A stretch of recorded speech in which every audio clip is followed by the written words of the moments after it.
Hello folks and welcome back to Eerie Storytime. Today our journey takes us to the watery depths around Norway. Beneath the still waters of Norway's Lake Seljord, something ancient stirs.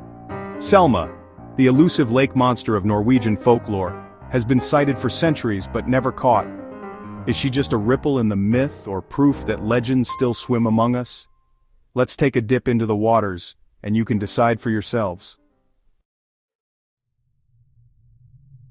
Deep in the heart of Telemark, Norway, where ancient mountains meet pristine waters, Lake Seljordsvatnet stretches out, a place where the line between legend and reality becomes beautifully blurred.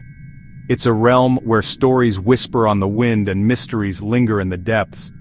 Its dark, cold depths have inspired tales and captivated imaginations for centuries, stories of something ancient, something powerful, lurking silently beneath the surface. A presence felt more than seen. Locals call her Selma, a massive serpentine creature said to glide silently and gracefully through the water, a phantom of the deep.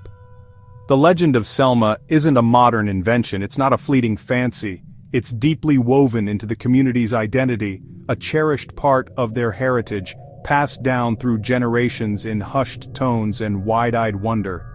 Some describe her with a horse-like head and a long, powerful body, a description that sparks both fear and fascination. She is an enigma that haunts the lake's inky blackness, a mystery that refuses to be solved.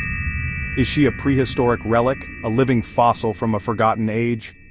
Is she an undiscovered species, a creature yet to be classified by science? Or is she something more, a guardian spirit, a mythical being tied to the very essence of the lake? The questions linger in the mist, hanging heavy in the air like the secrets the lake holds. The lake itself, carved by glaciers over millennia, and surrounded by dense forests that stretch as far as the eye can see, is the perfect, almost preordained hiding place for a mystery of this magnitude. Its sheer size and unfathomable depth make it formidable, and its low visibility keeps secrets well guarded, shrouded in darkness.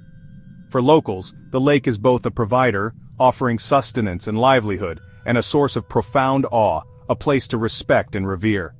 Selma is the lake's greatest secret, the enigma at its heart, making Seljordsvatnet one of Scandinavia's most captivating and mysterious places. The weight of history is palpable here. The air feels charged with anticipation, as if something extraordinary, something unbelievable, could surface at any moment, breaking the stillness of the water. The legend of Selma connects past and present, weaving a tapestry of intrigue and wonder, captivating all who hear it and sparking their imagination. The search for Selma is more than just a hunt for a monster, it's a search for truth, a quest to understand the mysteries that lie just beneath the surface of our perception. The tale of Selma isn't a modern invention. Its story began long before the advent of cameras and digital recordings. It's a narrative deeply rooted in the whispers of old folklore and the cautionary warnings passed down through generations. The first documented sighting, the one that truly sparked the legend, occurred in the mid-1700s, marking the beginning of Selma's recorded history.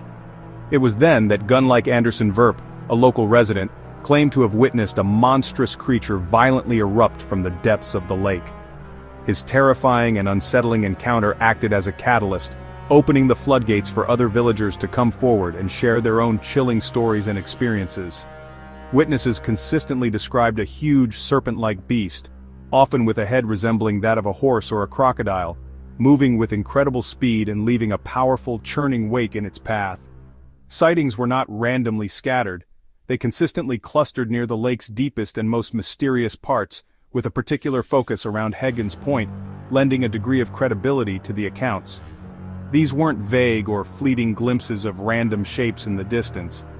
They were consistent, detailed, and often corroborated reports from people who knew the lake intimately and relied on it for their livelihoods. Parents, gripped by fear, warned their children not to venture too far out while swimming in the lake. This wasn't just because of the bone-chilling cold of the water, but also because of the lurking danger, the unknown entity that might be lurking below the surface. Selma therefore quickly transformed from a mere story into a source of genuine fear, a very real and present danger in the minds of the local population. These early accounts, raw, unfiltered and unembellished, came directly from the mouths of farmers and fishermen, individuals with nothing to gain from fabricating such tales. Their collective stories, passed down through generations, laid the very foundation for a legend that would not only endure, but continue to grow and evolve over time. And with that, Selma had officially entered the annals of cryptozoology, forever cementing its place in the world of unexplained mysteries. One particularly harsh winter, a lone man decided to cross the frozen lake, seeking a shortcut to the neighboring village. He ventured further and further from the shore, only to hear a violent, ominous crack beneath him. The sound echoed across the desolate, icy expanse. Suddenly, the ice shattered with a deafening roar, and a monstrous reptilian head burst through the icy surface, Selma herself emerging from the depths. The creature thrashed violently, breaking even more ice around the newly formed opening, as the man scrambled backward in utter terror, desperately trying to regain his footing on the treacherous ice. He barely escaped the icy clutches of the lake monster, collapsing on the shore, his heart pounding in his chest like a drum. The next day, the townsfolk, drawn by the man's frantic tale, found a mangled trout lying on the broken ice, a gruesome and unsettling warning of what lurked beneath. This chilling encounter changed everything for the community. Selma was no longer just a distant shape glimpsed in the murky depths, but an active and very real threat to their safety. The lake, once a part of their lives, became her undisputed territory, and people grew increasingly wary, even fearful of crossing the ice, knowing what dangers might lie beneath. The story of the man and the monster became a cautionary tale, passed down through generations, reinforcing Selma's power and unpredictability. For years to come, fear, palpable and ever-present, kept people from venturing onto the frozen lake, especially during the long winter months. The legend of Selma grew darker and more vivid, fueled by this chilling, direct confrontation, solidifying her place in local folklore. Selma was no longer just a mystery whispered in hushed tones. She was a powerful force to be respected, and perhaps even feared. The lake's secrets, once dismissed as old wives' tales, felt more real, more tangible, and more threatening than ever before. For the next few generations, Selma became a symbol of fear and danger. A monster lurking in the deep, blamed for disappearances and disasters. The lake's power was embodied in her legend, shaping how people lived with the water. But as the 20th century arrived, fear gave way to fascination. Modernization softened the legend. Selma became a unique part of local heritage.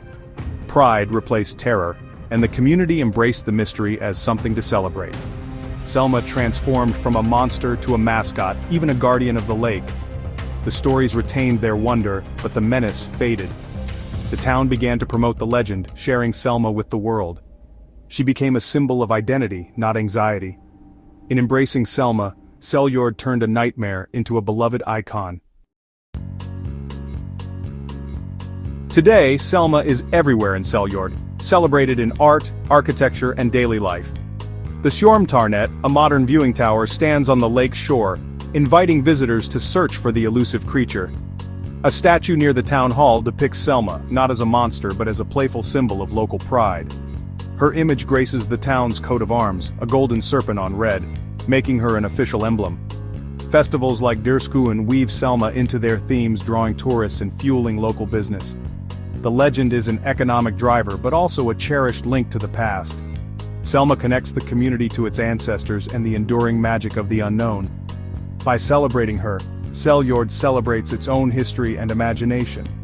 Selma is woven into daily life, a reminder that some mysteries are worth keeping alive.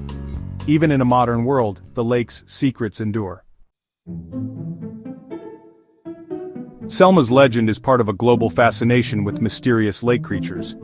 On our channel we've already covered several, from Loch Ness to Ogopogo. Nearly every culture has its own aquatic cryptid. These stories inspire us to wonder what might lurk beneath the surface.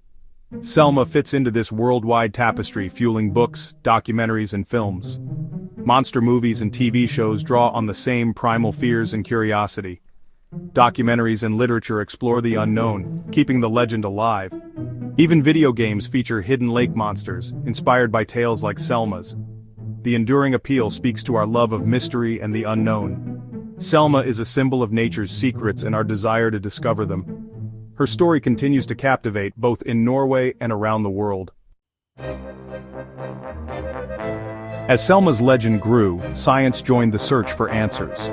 Expeditions armed with sonar and underwater cameras have scanned the lake for decades. Some detected large, unexplained objects, but nothing conclusive. The lake's murky depths and complex terrain keep its secrets well. Scientists offer rational explanations: schools of fish, floating logs, or wave patterns. Some suggest giant eels or unusually large trout could be behind the sightings. Yet believers point to the consistency and detail of eyewitness accounts. The mystery sits at the crossroads of myth and science, belief and evidence. No proof has surfaced, but absence of evidence isn't evidence of absence. Lake Seljordsvatnet guards its secrets, and the hunt for Selma continues. The legend endures, a testament to our need for wonder and discovery. And that is a wrap on the mythical cryptid known as Selma from Norway. Another cryptid, and again we have an example of similar mythical beasts in vastly different places, back before the internet, telephones, or easy communication.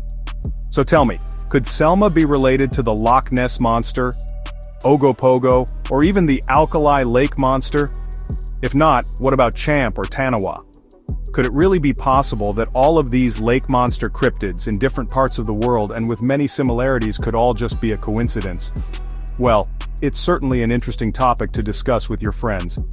On that note, thank you for joining me again today. If you enjoyed the topic, please share it, and don't forget to like and subscribe. Until next time.